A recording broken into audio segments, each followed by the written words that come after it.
السلام علیکم جی طلبہ طالبات، شروع کرتا ہوں اللہ تعالیٰ کے پاک نام سے جو بڑا مہربان اور نہایت رحم کرنے والا ہے اور دلوں کے بھید خوب جانتا ہے۔ آج ہم فرسٹ ایئر کے احمد ندیم قاسمی صاحب کی لکھی ہوئی دوسری غزل کی تشریح سمجھیں گے۔ سب سے پہلے ہم اس پہ معمول شاعر کا تعارف دیکھتے ہیں۔ 1916 عیسوی میں ان کی پیدائش ہے اور 2006 عیسوی میں ان کی وفات ہے۔ تو پاکستان بننے سے پہلے کا دور بھی انہوں نے دیکھا ہے اور یہ عصر حاضر کے جدید دور کے بھی نامور شاعر اور افسانہ نگار بھی ہیں۔ ہم آگے شخصیت ہیں۔ ترقی پسند طریق ایک تو پہلے جو شاعری چلی آ رہی تھی اس میں صرف ادب برائے ادب تھا، مقصدیت نہیں تھی۔ تو اب ترقی پسند تحریک میں یہ بات خاص طور پر جو ہے اس کو شامل کیا کہ اس کے شاعری کے اندر کوئی مقصد ہونا چاہیے۔ تو فیض احمد فیض صاحب اور یہ احمد ندیم قاسمی صاحب اور جدید دور کے جو شعراء ہیں ان کو یہ خاص طور پر یہ ترقی پسند تحریک میں ایک دلچسپی تھی کہ صرف شعر خوبصورتی نہ ہو بلکہ اس کے اندر کوئی مقصد بھی ہونا چاہیے۔ آدم جی ادبی ایوارڈ بھی ان کو دیا گیا اور ستارہ امتیاز بھی ان کو ملا۔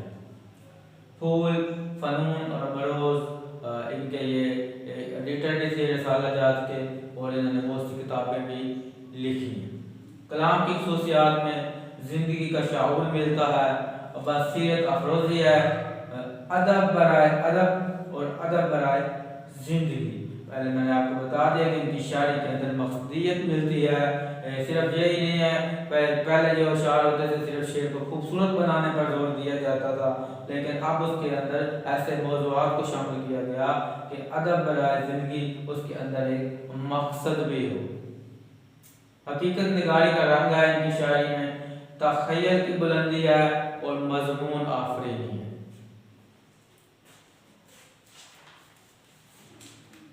اگر آپ کے پاس کتاب ہے تو پہلا شعر دیکھیں۔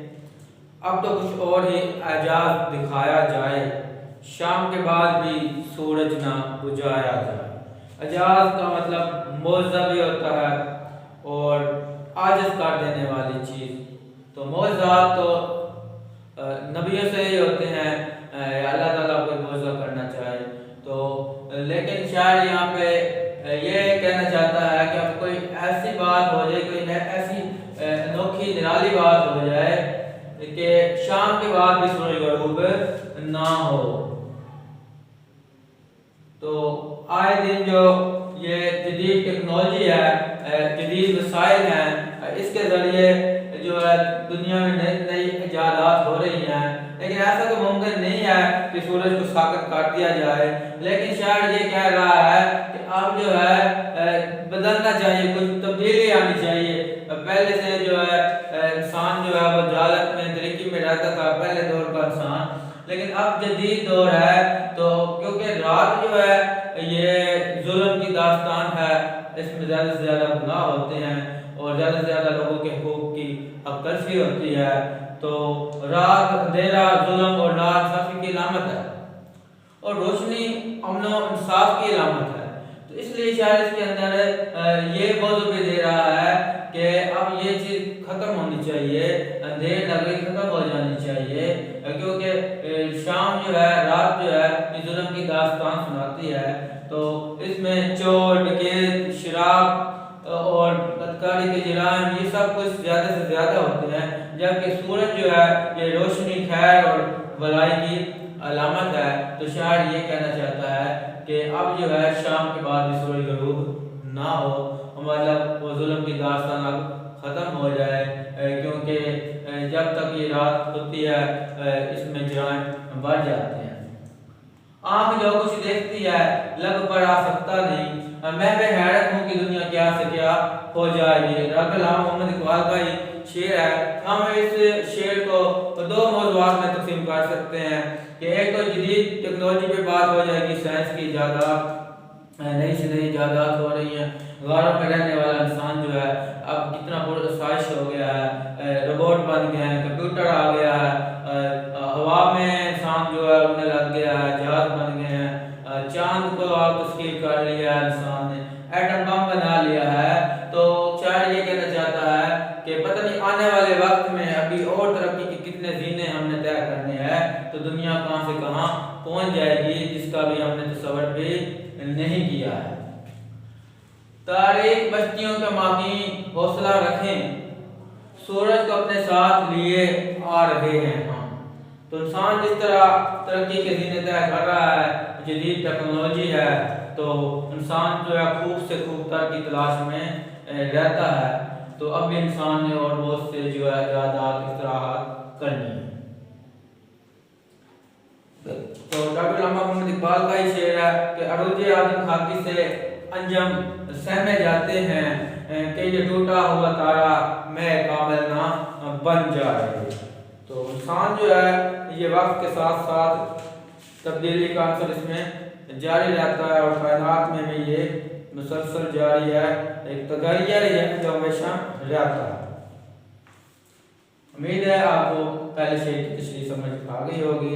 اب ہم نیکسٹ شعر سمجھتے ہیں۔ نئے انسان سے تعارف جو ہوا تو بولا۔ ہاں یہ ایک بات بتا دوں کہ یہ ایسا شعر نظم غزل قصیدے کا جس کے دونوں مصرے ہم ردیف اور ہم قافیہ ہوں تو مطلع ہوتا ہے، تو یہ مطلع کہلائے گا۔ اس کے بعد یہ دوسرا شعر آ رہا ہے، نئے انسان سے تعارف جو ہوا تو بولا میں ہوں سکرات مجھے زہر پلایا جائے۔ تو اس کے بھی دوسرے مصرے میں شعر میں بھی اگر دونوں مصرے ہم ردیف اور ہم قافیہ ہوں تو اس کو حسن مطلع کہتے ہیں، تو یہ شعر جو ہے حسن مطلع کہلائے گا۔ نئے انسان سے تعارف ہوا جو مطلب پہچان ہوئی۔ سقراط جو ہے یہ جو ہے ایک فلسفی تھا، تو سقراط یونان کا مشہور فلسفی، تو اس کی بات یہ ہے کہ اس شعر کے اندر تلمیح کا بھی استعمال ہوا ہے۔ آپ کو پہلے بھی بتایا تھا کہ کسی واقعے کی طرف اشارہ، کسی قول، قصہ، کہانی یا داستان کا جس شعر میں ذکر ہو، تلمیح میں کوئی اشارہ ملتا ہو تو وہ تلمیح کہلاتی ہے۔ تو کیونکہ اس میں اب ایک سقراط کی بات ہوئی ہے جو یونانی فلسفی تھا، تو اس کو زہر پلا دیا گیا سچ بولنے کی پاداش میں۔ تو یہ ہمیشہ سے رہا ہے کہ جب بھی کوئی انسان بولتا ہے تو اس کو مسائل کا سامنا ہوتا ہے۔ تو مفہوم میں دیکھیں، جدید دور کے انسان سے تعارف ہوا تو وہ بولا میں آج کا سقراط ہوں مجھے زہر پلایا جائے۔ تو یونانی جو فلسفی تھا سقراط، اس کو زہر اس لیے پلا دیا گیا کہ اس نے جو ہے بہت سی جاہلانہ رسوم کو اور دیوتاؤں کو غلط کہا اور سچ بولا۔ اس وقت کے جو بادشاہ جو حکمران تھے وہ سچ بولنے والے کو زبان کھینچ لیتے تھے، سچ لکھنے والے کے ہاتھ کاٹ دیے جاتے ہیں۔ تو اس کو بھی پھر زہر کا پیالہ پینا پڑا، اور زہر کا پیالہ پی کر اس نے ثابت کر دیا کہ وہ اپنے نظریات پر سچا تھا، اور جس کی وجہ سے پھر ایک طبقہ فکر کے لوگوں نے پھر اس کی جو ہے رہنمائی میں جو ہے اس مشن کو آگے ہلایا اور اس کی حقانیت کو جان گئے۔ اور دوسری بات کہ میں آج کا سقراط ہوں، اس کے اندر ایک اشارہ یہ بھی ملتا ہے کہ آج انسان کیا ہے وہ جدید ذرائع کو استعمال کر رہا ہے، ذرائع ابلاغ کو، تو اس کو روکا نہیں جا سکتا اپنا مدعا بیان کرنے سے، اپنی بات بیان کرنے سے، حقیقت کو بیان کرنے سے۔ تو کوئی بھی ظلم کی داستان ہو تو اس کے خلاف انسان جو ہے آپ آج دیکھتے ہیں کہ سوشل میڈیا پر کتنی کمپین چلتی ہیں، جب کسی کی حق تلفی ہوتی ہے تو ہم سب کمنٹس کرتے ہیں اور وہ بات جو ہے اعلیٰ حکام تک پہنچاتے ہیں۔ اس طرح بہت سے لوگوں کو غریب طبقے کو جو عدالتوں کچہریوں میں اور دھکے کھا رہے ہوتے ہیں، جب حکام بالا تک بات پہنچ جاتی ہے، انصاف کے اداروں تک پہنچ جاتی ہے، پھر وہ ایکشن لیتے ہیں تو لوگوں کو انصاف مل بھی جاتا ہے۔ لیکن ایک بات اس کے اندر ایک موضوع یہ بھی ملتا ہے کہ سچ بولنے والے کے خلاف ہمیشہ سے جو ہے مسائل ہوتے ہیں، تو اس کو تنگ کیا جاتا ہے، ڈرایا جاتا ہے، دھمکایا جاتا ہے، کیونکہ کوئی بھی حکمران اپنے خلاف جو ہے کوئی بات سننا گوارا نہیں کرتا ہے۔ لیکن حاصل کا جو انسان ہے یہ ذرائع ابلاغ کو استعمال کر کے حقوق کا دفاع کرتا ہے اور سچ بات کہنے سے نہیں ڈرتا ہے، کہہ ڈالتا ہے۔ سچے لوگوں کو مسائل کا سامنا ہوتا ہی ہے، لیکن حق اور سچ بات کہنا اس کی اسلام بھی جو ہے اجازت دیتا ہے۔ حق بات پہ تعزیریں کچھ آج نہیں کوثر، بے درد زمانے کی یہ ریت پرانی ہے۔ اپنے بھی خفا مجھ سے ہیں بیگانے بھی ناخوش کہ میں ظاہر حلال کو کہہ نہ سکا کان۔ تو جب بھی سچ بات کی جاتی کہتے ہیں کہ سچ جو ہے یہ کڑوا ہوتا ہے، کوئی بھی برداشت نہیں کرتا۔ تو ظالم اور جابر حکمران کے خلاف جب کوئی بات کی جاتی ہے تو وہ سننا گوارا نہیں کرتا ہے، وہ نہیں چاہتا کہ میری حقیقت لوگوں کے سامنے آئے، کسی کو پتہ چلے۔ تو پھر وہ کیا ہے، اپنا ظلم دکھاتے ہوئے اس کو ڈراتا ہے، دھمکاتا ہے، یہاں تک کہ اس کو پھانسی پہ بھی لگا دیتا ہے۔ لیکن جو انسان باضمیر ہوتا ہے، جو عالی ظرف ہوتا ہے، وہ سچ کہنے سے پیچھے نہیں ہٹتا، نہیں ڈرتا۔ وہ کیسے جی سکتا ہے اس شہر میں، وہ کیسے جی سکتا ہے اس شہر میں جو ہر ایک بات میں سچ بولتا ہو۔ اس کا جینا محال ہو جاتا ہے، اس کے دشمن زیادہ ہو جاتے ہیں، لوگ بھی سچ بولتا ہے۔ امید ہے آپ کو اس شعر کی تشریح بھی سمجھ آ گئی ہوگی۔ موت سے کسی کو مفر ہے، مگر انسانوں کو پہلے جینے کا سلیقہ تو سکھایا جائے۔ مفر مطلب انکار ہونا، مفرور، فرار ہو جانا، انکار مراد ہے اس سے، سلیقہ طریقہ۔ نصی مفہوم دیکھیں، مقصی مفہوم۔ موت سے فرار ممکن نہیں، لیکن پہلے انسان کو جینے کا سلیقہ سکھایا جائے۔ تو انسان جو ہے جب اس دنیا میں آتا ہے تو یہ ایک اپنی حقیقت ہے کہ اس نے مرنا بھی ہے، یہ دنیا عارضی ہے۔ تو کوئی بھی انسان دنیا پہ ہمیشہ رہنے والا نہیں ہے۔ تو شاعر ربانی ہے کہ تم جہاں کہیں بھی چلے جاؤ موت سے نہیں بھاگ سکتے۔ تو موت انسان کے لیے ایک ابدی حقیقت ہے، اس کو جھٹلایا نہیں جا سکتا۔ لیکن وہ کہہ رہا ہے لیکن پہلے انسان کو جینے کا سلیقہ سکھایا جائے کہ انسان جو اپنے آداب سیکھے، آداب معاشرت سیکھے۔ انسانیت جو ہے یہ بہت زیادہ جو ہے پستی میں چلی گئی ہے، بہت زیادہ اخلاقی برائیوں میں چلی گئی ہے۔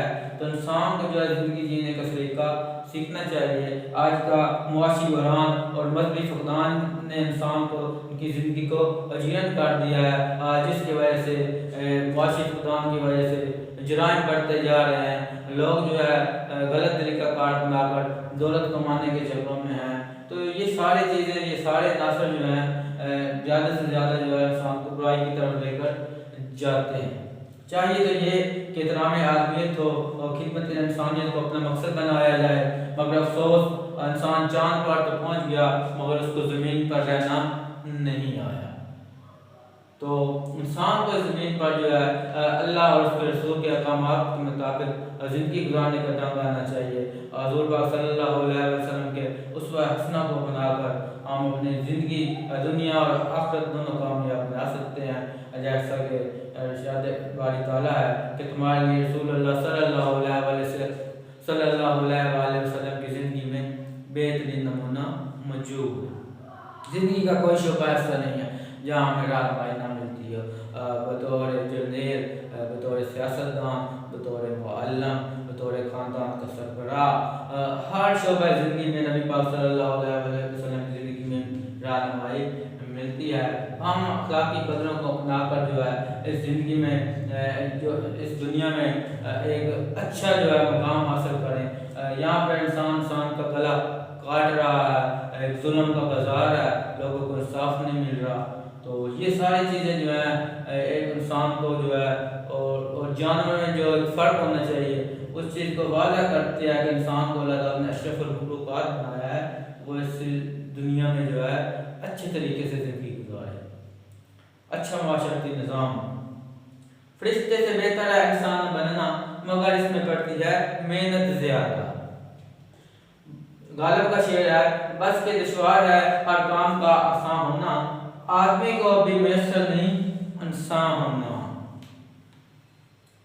دانش و حکمت کی ساری روشنی کے باوجود کام ہی ملتا ہے زمانے میں کم آزار آدمی۔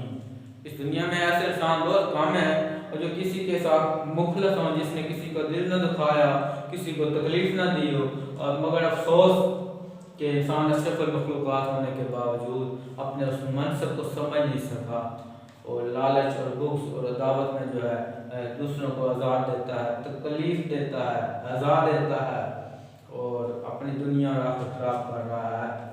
تو جب انسان چاند پر پہنچا تو کسی نے کیا ایک خوبصورت بات کی تھی کہ افسوس اے انسان، تو چاند پر تو پہنچ گیا مگر تجھے زمین پر چلنا، زمین پر رہنا نہ آیا۔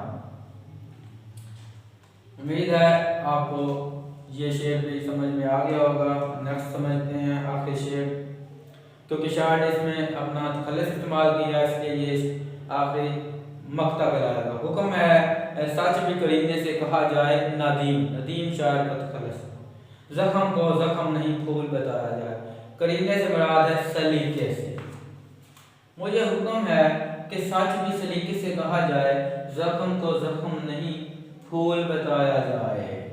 دیکھیں وہی بات کہ ظالم حکمران اور عمل مطلق اپنے خلاف سچ سننا گوارا نہیں کرتا ہے۔